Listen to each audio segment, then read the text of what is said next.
3 जनवरी 2026 की वो रात, जब दुनिया के सबसे ताकतवर देश यूएसए ने एक मिलिट्री ऑपरेशन किया और दूसरे देश वेनेजुएला के राष्ट्रपति को उसके घर से उठा दिया। आखिर कौन है वो 5 किरदार जिनको कोरिलेट हम कर सकते हैं, जो डायरेक्टली या इनडायरेक्टली कहीं ना कहीं इस तख्ता पलट और ये सारे कहानी के आसपास घूमते हैं। कहानी के जो सबसे मेन पात्र आते हैं, हुगो चावेज।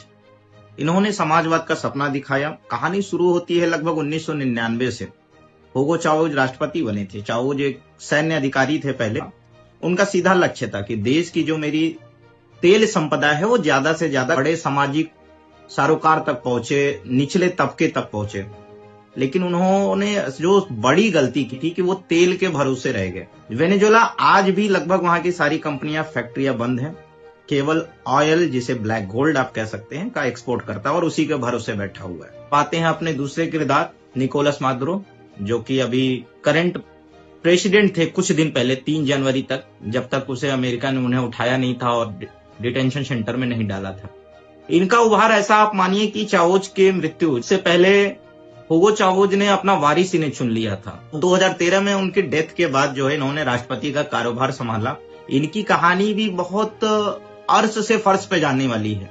ये ऐसा कहा जाता है कि एक बस ड्राइवर थे। बस ड्राइवर से जब ये चावेज के संपर्क में आए, फिर ये यूनियन लीडर बने। यूनियन लीडर से इन्हें फिर उपराष्ट्रपति बनाया। मादुरो ने 2013 में जब भी अपना कारोबार संभाला, 2014 से पूरी इकोनॉमिक जो है वेनेजुएला की नीचे आने लगती है और भारी विरोध का इन्हें सामना करना पड़ता है और सारी व्यवस्थाएं जो है वो डगमगाने लगती है।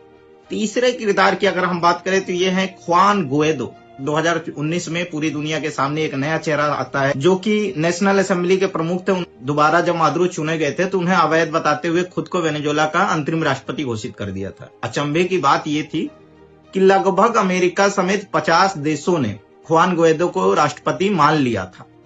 वो अलग बात है कि खुआन गुएडो को फिर सैन्य प्रशासन के तरफ से सपोर्ट नहीं मिलता है और धीरे धीरे वो डाउन हो जाते हैं और निकोलस मादुरो थे, उन्होंने वहां से फिर से कंटिन्यू किया। तो किरदार 4 की अगर हम बात करें, डेल्सी रॉड्रिगेज, जो अभी वहां की एक्टिंग प्रेसिडेंट है। अब चूंकि मादुरो वहां पे अवेलेबल नहीं है तो वहां की सुप्रीम कोर्ट ने ऐसा ऑर्डर जारी किया है कि जो वहां के उपराष्ट्रपति डेल्सी रॉड्रिगेज थी, वो अब वहां की एक्टिंग प्रेसिडेंट के रूप में काम करेंगे। Last but not the least, अगर आपको याद हो 2025 का नोबेल विनर कौन था? जी हाँ, मारिया कोरिनो मचाडो, जो कि वर्तमान में वहां की सबसे लोकप्रिय विपक्षी नेता हैं।